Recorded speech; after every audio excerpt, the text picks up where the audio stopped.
বহু দিনৰ অপেক্ষাৰ অন্তত আপোনালোকলৈ আহিল ভাল খবৰ। বন্ধুসকল, আপোনালোকে ইতিমধ্যে ভিডিঅ'টো চাই গমেই পাইছে যে মই কি ক'ব খুজিছোঁ। হয়, ফাইনেলি অৰুণোদয় আঁচনিৰ ফৰ্ম দি থকা হৈ আছে। এই আঁচনিখনৰ বাবে আপোনালোকে বহু দিনৰ পৰা অপেক্ষাত আছিলে।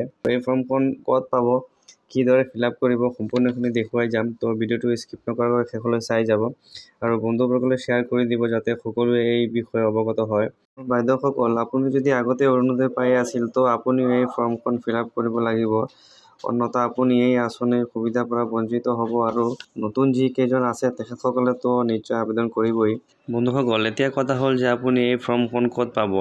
তো ফৰ্মখনৰ বাবে আপোনাৰ বুথৰ যিজন যোৱা বছৰ যিজন মেম্বাৰ আছিলে তেখেতৰ ওচৰলৈ যাব। অন্যথা আপোনাৰ বুথৰ যিজন বুথ প্ৰেচিডেণ্ট আছে তেখেতৰ ওচৰলৈ যাব। এই দুইজন কাৰ্যকৰ্তাৰ ওচৰত ফৰ্মখিনি দিয়া হৈছে যাতে এই ফৰ্মখিনি আপোনালোকে অতি সোনকালে পায়। আৰু আপুনি তাত যোগাযোগ কৰাৰ পিছত যদি গম পায় যে ফৰ্ম অহা নাই তো চিন্তা নকৰিব, কাৰণ সকলো জিলাতে একেলগে ফৰ্মখিনি ডিষ্ট্ৰিবিউট নকৰিব পাৰে। দুই এদিন ইফাল সিফাল হ'ব পাৰে, কিন্তু পাব নিশ্চয়। কাৰণ মই বাস কৰা জিলাখন হৈছে হোজাই, তাত বৰ্তমান ফৰ্ম দি থকা হৈ আছে আৰু প্ৰায় শেষেই হ'ল।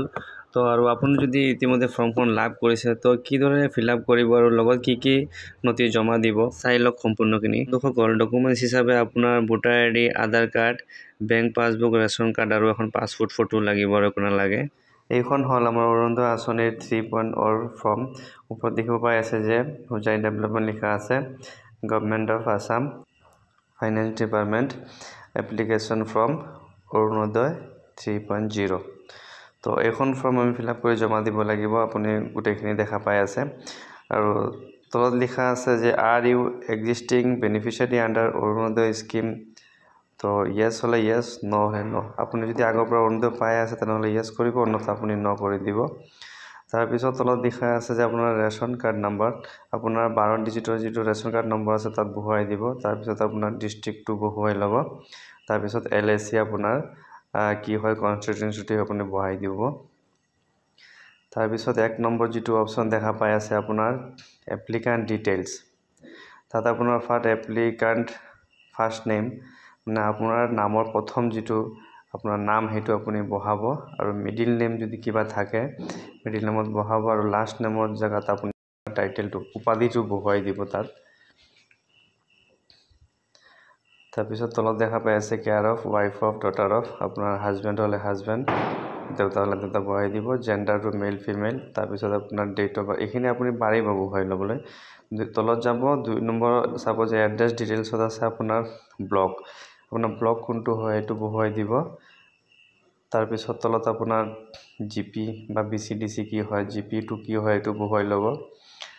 আৰু তাৰপিছত পৰ্যায়ত চাব যে আপোনাৰ ভিলেজ নেম, আপোনাৰ বাস কৰা গাঁওখনৰ নাম আপুনি তাত বহুৱাই ল'ব। আৰু তাৰপিছত আছে আপোনাৰ লোকেলিটি, লেণ্ডমাৰ্ক, মানে আপোনাৰ ওচৰত কি আছে, আপোনাৰ LP স্কুল, ৱাটাৰ ছাপ্লাই বা আপোনাৰ মন্দিৰ কিবা যদি আছে আপুনি এইটো দি দিব। তাৰপিছত আপুনি তলত আছে আপোনাৰ মোবাইল নম্বৰটো বহুৱাই ল'ব। তাৰপিছত আপোনাৰ পিনক'ডটো বহুৱাব, হাউচ নম্বৰটো আপোনাৰ বাস কৰা ঘৰ নম্বৰটো দিব আৰু পুলিচ ষ্টেচনটো দি দিব। তাৰপিছত আপুনি পিছত ফৰ্মটো লৈ যাব, ছেকেণ্ড ফৰ্মটো। তাত আপোনাৰ চাব যে 3 নম্বৰ অপশ্যনত আছে আপুনি প্ৰায়ৰিটি হাউচ হোল্ড, তাত আপোনাৰ দিয়া আছে কেইবাটাও অপশ্যন।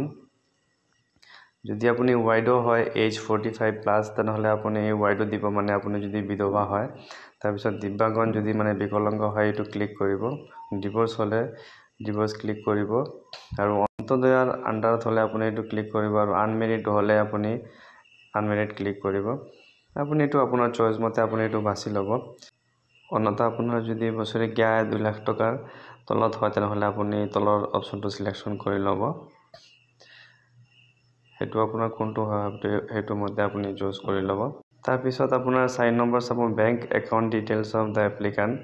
আপোনাৰ প্ৰথম আছে বেংক একাউণ্ট নম্বৰ, আপোনাৰ বেংক একাউণ্ট নম্বৰটো তাত বহুৱাই ল'ব যিটো আপোনাৰ ইউজ হৈ আছে। তাৰপিছত বেংক নেমটো দিব, বেংক ব্ৰাঞ্চটো কোনটো হয় সেইটো দিব। তলত আপোনাৰ IFSC কোডটো আপুনি এইটো বহুৱাই ল'ব, সেইটো আপোনাৰ পাছবুকখনত পাই যাব। তাৰপিছত আপোনাৰ পাছবুকখন এটাচ কৰি দিবনে নাই, যদি য়েছ তেনেহ'লে য়েছ কৰিব, নহ'লে ন কৰি দিব। আৰু এইটো নিশ্চয়টো আপুনি য়েছ কৰি দিব যিহেতু আমি পাছবুকখন লগত কাটি দিম। তাৰপিছত চাব আপোনাৰ 5 নম্বৰত আছে কনচেণ্ট এণ্ড চেল্ফ ডিক্লেৰেশ্যন। তাত আপোনাৰ এইখিনি আপুনি পঢ়ি ল'ব আৰু মাই আধাৰ নাম্বাৰ ইজ আপোনাৰ বাকচত আধাৰ নম্বৰটো বহুৱাই দিব 12টা নম্বৰ যিটো আছে। তাৰপিছত 2 নম্বৰত আপুনি চাব যে মাই এপিক নাম্বাৰ। বহুতে আছে এপিক নম্বৰটো নাজানে, মানে আপোনাৰ ভোটাৰ আইডিটো আপোনাৰ ভোটাৰ আইডিৰ ওপৰত যিটো নম্বৰ আছে আপোনাৰ চুকত যিটো নম্বৰ থাকে সেই নম্বৰটো আপুনি তাত বহুৱাই ল'ব। 6 নম্বৰত আছে চেল্ফ ডিক্লেৰেশ্যন চাইন, আপুনি এইটো য়েছ কৰি দিব। আৰু তলত যিটো দেখা পাইছে থাম impression signature of the applicant, ইয়াত আপুনি ছিগনেচাৰ কৰি ল'ব আপোনাৰ। তাৰপিছত পিছৰ ফৰ্মটোত যাব 3 নম্বৰ ফৰ্মটোত, তাত আছে আপোনাৰ চেল্ফ ডিক্লেৰেশ্যন। ওপৰত যিটো আপোনাৰ দেখা পাইছে this is to solemnly affirm and verify that she, এইটো আপোনাৰ নিজৰ নামটো হ'ব। তাৰপিছত আপোনাৰ দেউতাৰ বা হাজবেণ্ড যিটো হয় এইটোৰ নামটো বহুৱাই ল'ব। আপোনাৰ এইজটো কিমান হৈছে 2025, সেইটো আপুনি ইয়াৰ্ছ হিচাপে বহুৱাই ল'ব। ৰিচাইডিং এটাত আপোনাৰ গাঁওখনৰ নাম বহুৱাই ল'ব আৰু তলত আপোনাৰ ৰেচন কাৰ্ড নম্বৰটো বহুৱাই ল'ব। তাৰপিছত আপোনাৰ কেটাগৰী কিছুমান দিয়া আছে, সেইটো আপুনি বাছি ল'ব যে এইখিনি আপোনাৰ হ'ব লাগিব। Permanent resident of Assam, presently ৰিচাইডিং in Assam, এইখিনি আপুনি পঢ়ি ল'ব, আপোনাৰ এইখিনি থকাটো আপোনাৰ দৰকাৰী। তাৰপিছত আপুনি তললৈ যাব, তললৈ গৈ চাব যে আপোনাৰ বেনিফিচিয়াৰী নেম, মানে আপোনাৰ নেমটো আপুনি কেপিটেল লেটাৰত ইয়াত বহুৱাই ল'ব। আৰু ছাইডত আপোনাৰ বেনিফিচিয়াৰী ছিগনেচাৰ দিয়া আছে, তাত আপোনাৰ ছিগনেচাৰটো কৰি ল'ব। ইয়াত হ'ব আপোনাৰ 2 নম্বৰ ছিগনেচাৰটো। আৰু তলত আপোনাৰ প্লেচটো আপোনাৰ কেয়াৰ আপোনাৰ গাঁওখনৰ নামটো বহুৱাই ল'ব, ডেটটো বহুৱাই ল'ব। আৰু এটা কথা থাকি গ'ল, আপুনি প্ৰথম পেজটোত আপুনি এবাৰ যাব, এখন পাছপোৰ্ট চাইজ ফটো আপুনি দেখা পাব, তাত আপুনি ফটো এখন লগাব লাগিব আৰু তাত এটা চাইন কৰিব লাগিব এক্ৰছ, মানে ফটোখনৰ ওপৰৰে আপোনাৰ চাইনটো যাব লাগিব। এই চাইনটো আপুনি কৰি ল'ব। বাছ এইখিনি আপুনি ফিল আপ কৰি আপোনাৰ ফৰ্মখন জমা দিব আৰু লগত Aadhaar card, voter ID, bank passbook আৰু আপোনাৰ ৰেচন কাৰ্ডখন আপুনি জেৰক্স কৰি গাঁঠি দিব। এইখিনি আছিল আজিৰ ভিডিঅ'টোত। আশা কৰোঁ আপুনি ভিডিঅ'টোৰ দ্বাৰা অলপ উপকৃত হৈছে। তো এই ধৰণৰ ভিডিঅ'খিনি পাই থাকিবলৈ মোৰ চেনেলটো ছাবস্ক্ৰাইব কৰি থ'ব আৰু বন্ধুবৰ্গলৈ শ্বেয়াৰ কৰি থ'ব। লগ পাম পৰৱৰ্তী আপডেটখিনি লৈ। ভাল থাকক, সুস্থ থাকক, ধন্যবাদ।